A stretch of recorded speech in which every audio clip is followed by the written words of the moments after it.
mes amis, bienvenue sur Easy Modélisme, je suis content de vous retrouver aujourd'hui pour une nouvelle série. Alors, pas de cachotterie comme vous le voyez, il sera question d'une moto à 12e, donc il s'agira de la Honda CBX 400F éditée par Aoshima, comme vous voyez ici. Donc c'est une maquette que je vais réaliser pour un ami, donc Guillaume, si tu suis les vidéos, ça me fera des vues en plus. Donc plus sérieusement, voilà, je vais vous faire un petit unboxing si vous le désirez. Si vous ne le désirez pas, je vous invite à continuer dans la vidéo. Je mettrai une petite notification pour vous dire à quelle durée avancer si vous désirez voir directement le montage et non pas le unboxing, parce que ça n'intéresse pas tout le monde. Alors, on y va.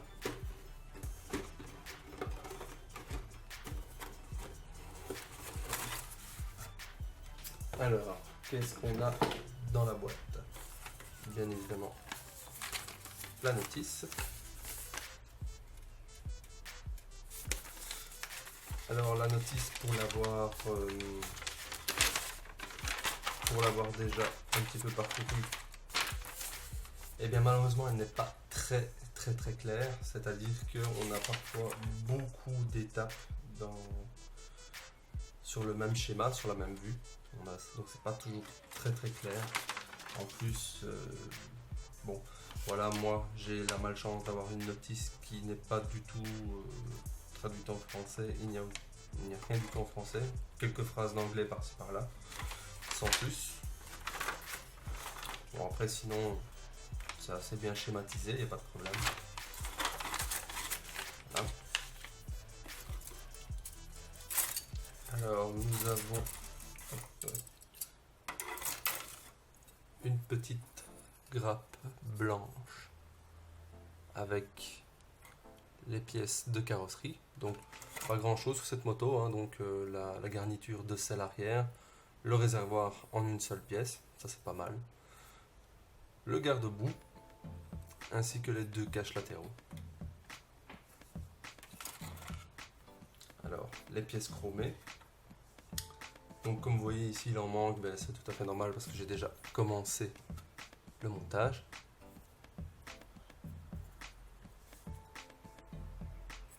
Je vais retirer la boîte, ça sera mieux peut-être pour la mise au point.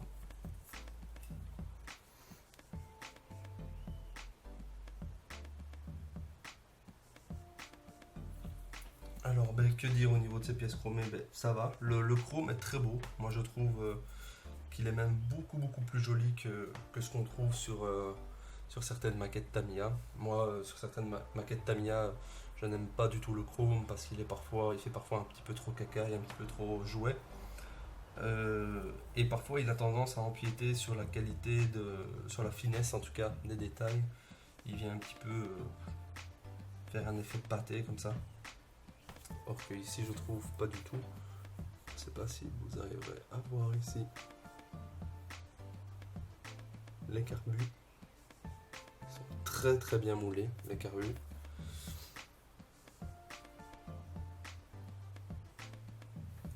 Voilà. Alors nous avons ensuite une petite grappe noire sur laquelle on retrouve les deux demi-parties représentant le cadre. Ici.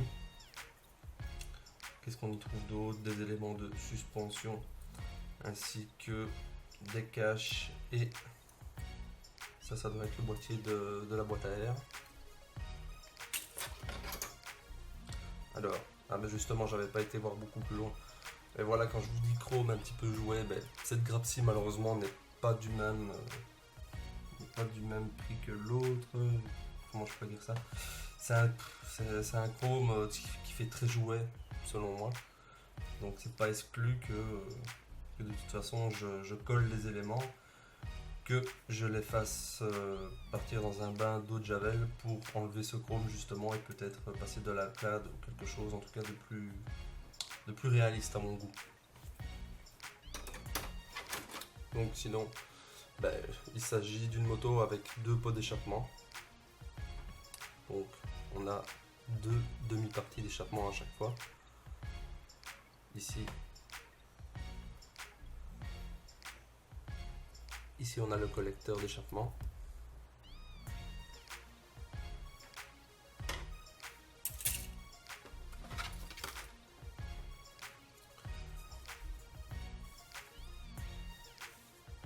Alors ici on a une grosse grappe noire où on retrouve le garde-boue arrière, la selle, le guidon qui lui est en une seule partie. Ça je sais pas si ce sera une très bonne idée, mais ça n'a pas l'air trop catastrophique. Ici la protection de chaîne et les éléments du moteur ici.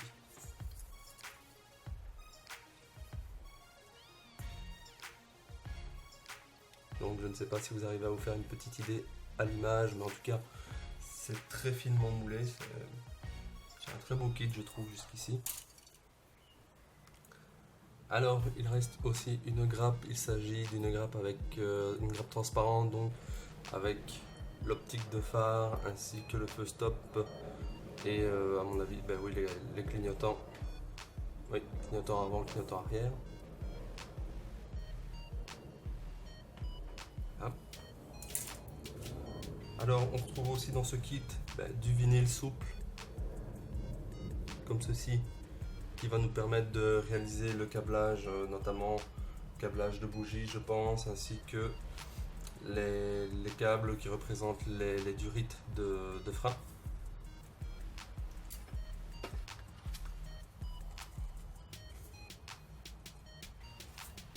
Et bien sûr les décalcomanies.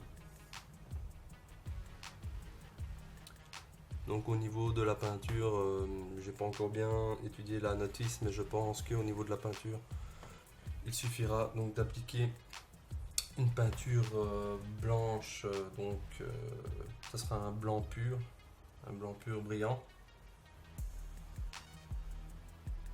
En tout cas les décalcomanies ont l'air de très très bonne qualité. Après parfois c'est trompeur malheureusement, mais jusqu'ici ça s'annonce bien. En tout cas il n'y a pas de pièces ultra moches comme j'ai déjà pu voir dans certains kits. Voilà, on va remettre tout ça en place.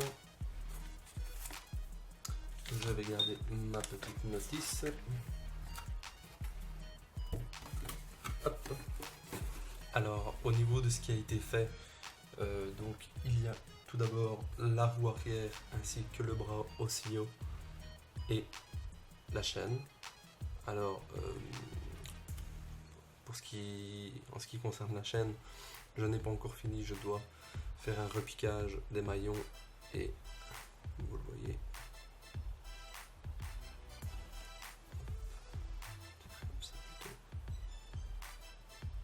Et elle a encore assez sombre parce que je dois encore faire un repiquage et un dry brush sur les fixations de maillons. Voilà.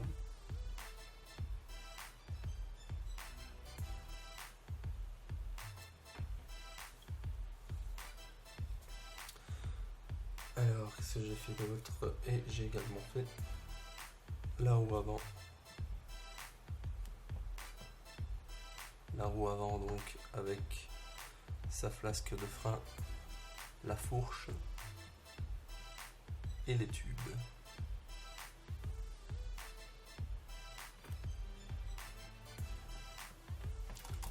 Je fais un peu d'éclairage ici. Hop. Alors comme vous le voyez ici, j'ai fait un léger brush. J'ai fait un léger brush d'usure à ce niveau aussi.